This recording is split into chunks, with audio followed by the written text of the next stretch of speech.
So you want to make a dubstep bass. Well, I'm going to show you how to make this, and I'm going to be using Vital to do it. So the first thing that we need to do is head into Oscillator 1, go to the Glorglunk folder, and open up the Acid Rock Oscillator.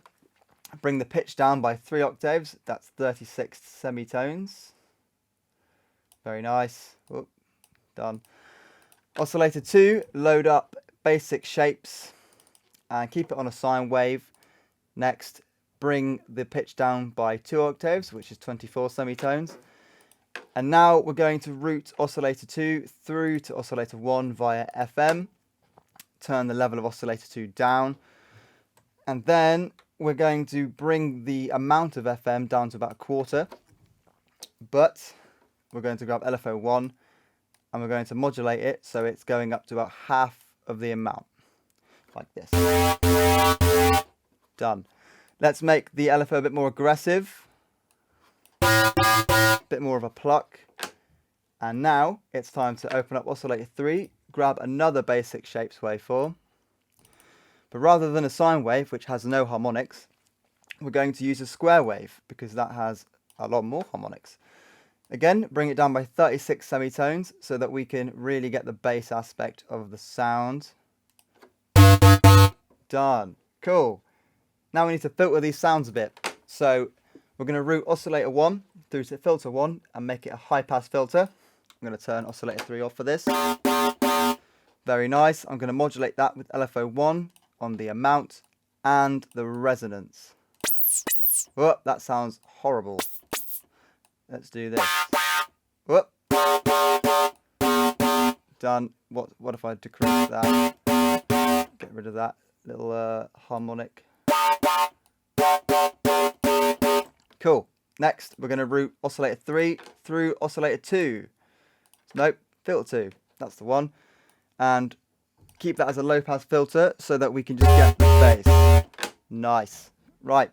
Now, we're going to grab LFO 1 and we're going to put it on Oscillator 1 and Oscillator 3 levels. Bring those up. You can play around with the mix and the balance. I'm just going to have them so that they're about the same.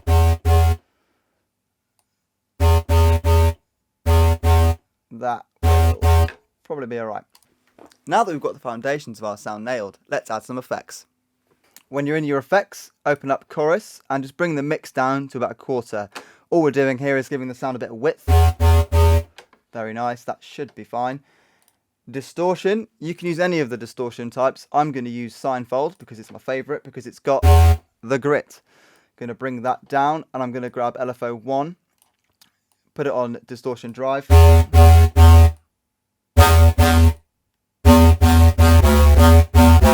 Nice, that will do. Next, we're going to grab the EQ and we're going to go to the mid band. We're going to raise it in gain slightly. Then we're going to grab LFO 1, put that on the mid band's frequency cutoff. So the mid band moves up and down the frequency spectrum with the sound. And it really just highlights the mids and gives the sound a bit more body more than anything. Next, the final effect I use is compression. Speed that up.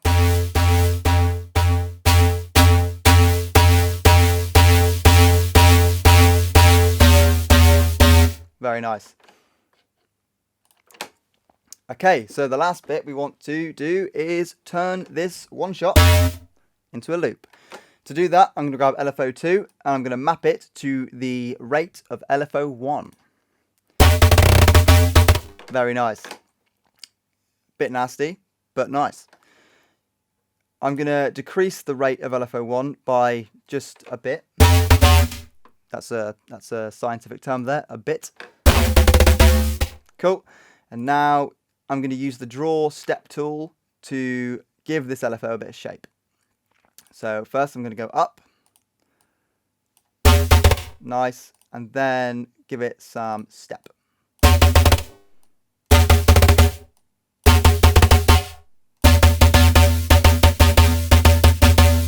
And we can just slow this LFO down. That sounds much better at half, doesn't it? But let's just make it a bar and play around with this a bit more. Right, cool. And finally, for the last bit, Let's go up. Let's see what up does. Yeah, that'll do. So there you go. You have yourself an aggressive dubstep bass. If you found this sound design tutorial useful, don't forget to ding the bell, like and subscribe. See you next time. If you'd like to play with the sound yourself, you can find the Vital preset in the comment section below, as well as a link to RouteNote Create. RouteNote Create is RouteNote's premium sample subscription service where you can find the best samples and download them for as little as $2.99 a month.